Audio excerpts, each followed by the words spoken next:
Hello, cartoon fanatics, RJ here, and welcome to my ever-decreasing sanity. Ha! That was my poor attempt at a coping joke. Let's just dive into the 2 episodes I'm covering today on the Owl House, which includes the mid-season episode. We're already mid-season? Boy, time sure does fly when you have fun with owls. Last week, we got to explore Gus a little more, which honestly wasn't something I thought would happen. We see him struggle to handle his control of the Human Appreciation Club with a new kid that is constantly trying to one-up him. So to show that he knows more about humans, Gus convinces Luce to return to Hexside, lying that the ban on Luce has totally been lifted. Gus doesn't seem like the kind of character to blatantly lie. And while he could easily hide his lies from Luce and Ida, there's no hiding from Hootie. And Willow, of course. Willow is very astute. And, to make matters even more complicated, the school brought in trouble-detecting wardens that can literally smell trouble on the students and send them to detention without a second thought. Gus is really going up a creek without a paddle, all in the name to keep his position as president of the Human Appreciation Club. But seeing how much that club means to Gus, I suppose drastic times call for drastic measures. Really, when push comes to shove, it's just a bunch of children lying about each other to show off. The president competitor, whose name I cannot remember and do not know how to pronounce it, lied about having real human artifacts. Gus lied about Luce's ban being lifted. Yeah, any storyline with heavy lying usually ends up with all being revealed and it all blowing up or falling apart in said liars' faces. Meanwhile, Ida has gone to Principal Bump to enroll Luce into Hexside, which is surprising but fascinating. She has been trying to apprentice Luce, but with almost half the season already over, Luce has only learned one spell, on her own. Ida's had enough of hearing Luce berate her failed lesson attempts, and while Principal Bump is in agreement of letting Luce enroll, he also wants Ida to pay for her disciplinary blunders that are on her permanent record from the time that she was in school. Man, how old is Ida? You kept her records from grade school to try and punish... This is an older woman, and you want to punish her for the stuff she did when she was, 14? Then again, Ida might have not changed that much, so I suppose it's a fair assumption. But still, Ida's side story is pretty hilarious and also rather confusing.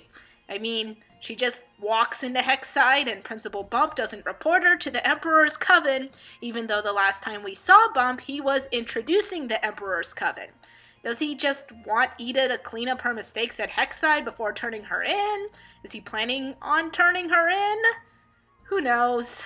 You can't tell with this guy. He's got a stone face. Only time will tell. The trouble sniffers come around and throw Luce, Gus, and the other kid into detention and... Whoa! Well, what is this? This is detention? What is even happening right now? The kids get sucked up by these face snake things and put in this blue goopy pods to reinforce that they will be a good student? Super creative, but totally creepy. Apparently, it takes being stuck in a horror like detention for Gus to apologize to Luce. They grab the bully kid and break their way out of the detention, just in time to get reprimanded by Principal Bump. His frustration with Ida leads to the decision to not allow Luce to come to Hexside, but Gus steps up, admitting his mistakes and is willing to take the punishment of no longer being the president of the Human Appreciation Club, the club he cares so deeply about.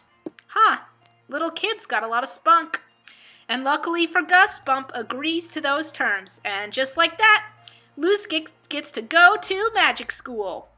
I wonder if we would eventually end up with Luce going to Hexside, but part of me was kind of hoping that like Ida, Luce would form her own way outside of the system's laws. But despite all of that, Luce is eager to learn, and Willow and Gus are more than ecstatic to have Luce as an official student. I feel like my attempts at summarizing this were all over the place. The episode is good in terms of beginning the transition of Luce as just Ida's apprentice to now being an official Hexside student, but overall the whole liars arc just made it a bit lackluster to me. Now, let's get into the mid-season episode, and boy was this one a rush! We start with some setup for the two diverging stories. Ida, Luz, and King are all at a playground, where King is trying to take control of the playground equipment from the small, tiny children. While they watch King play, Ida shows Luz the details of Owlbert, the magic staff. Get it? Owlbert. I love these owl puns. Anyway, Owlbert is a talisman that Ida made herself, and although he can detach from the staff, he has a special hole on the bottom of his foot that only lets him attach onto Ida's staff. Tuck that info away for later. Their peaceful talk is interrupted as the curse begins to take hold again. Luz and King rush Ida home to handle the curse, and Luz goes off to see a sports game with Willow and Gus. However, they miss the bus, so Luz decides to borrow Owlbert so they can get to where the game is happening. Meanwhile, King has discovered that Ida is only half cursed, and when she's half cursed, she acts a bit like a wandering wild dog. King thinks he can use this to his advantage to reclaim the playground. And when Luz is pondering about whether she should take Owlbert or not, King insists that it's fine just to make sure Luz leaves the house so he and Ida can go on a wild rampage at the playground. I wanted to bring up this quick setup to show that Luz isn't making irrational or reckless decisions.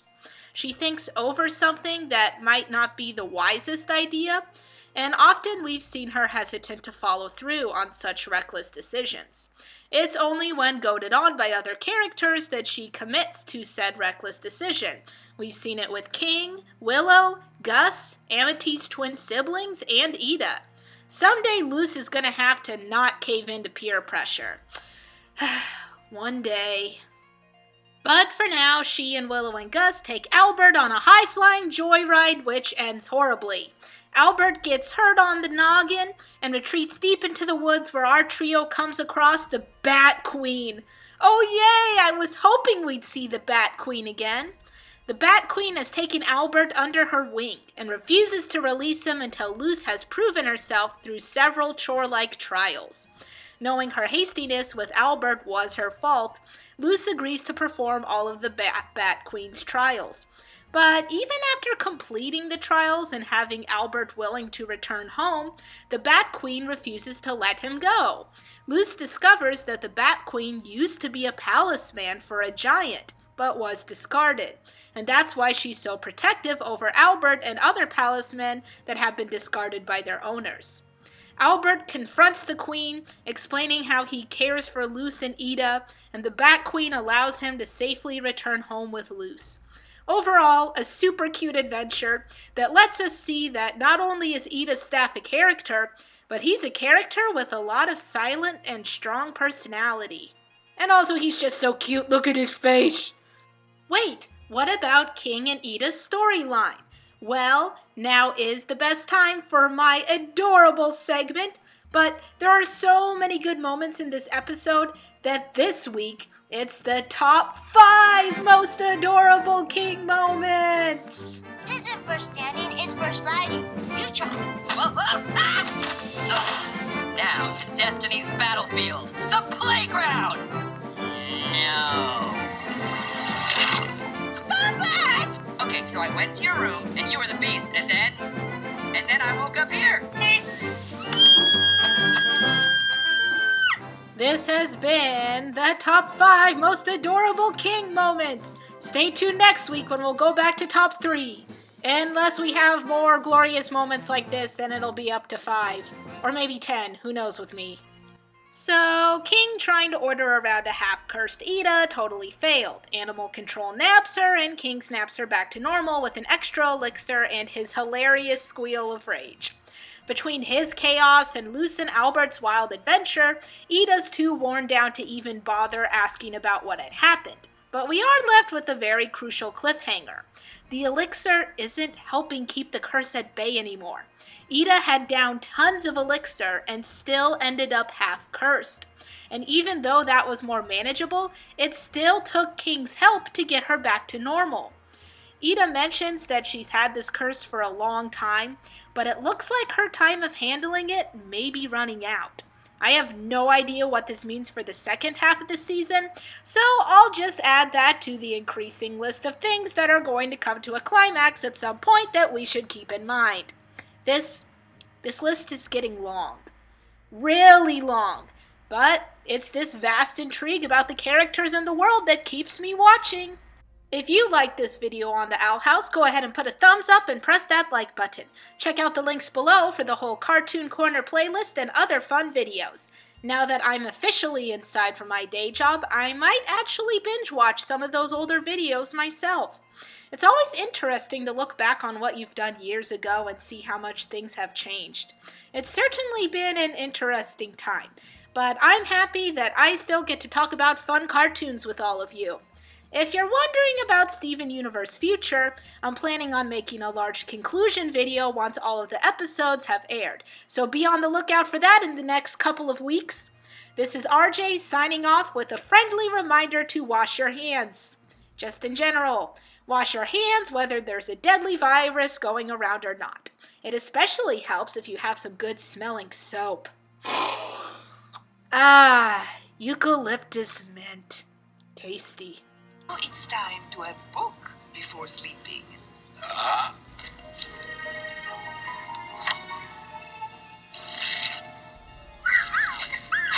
Yes, consume, grow wise, avoid paper cuts.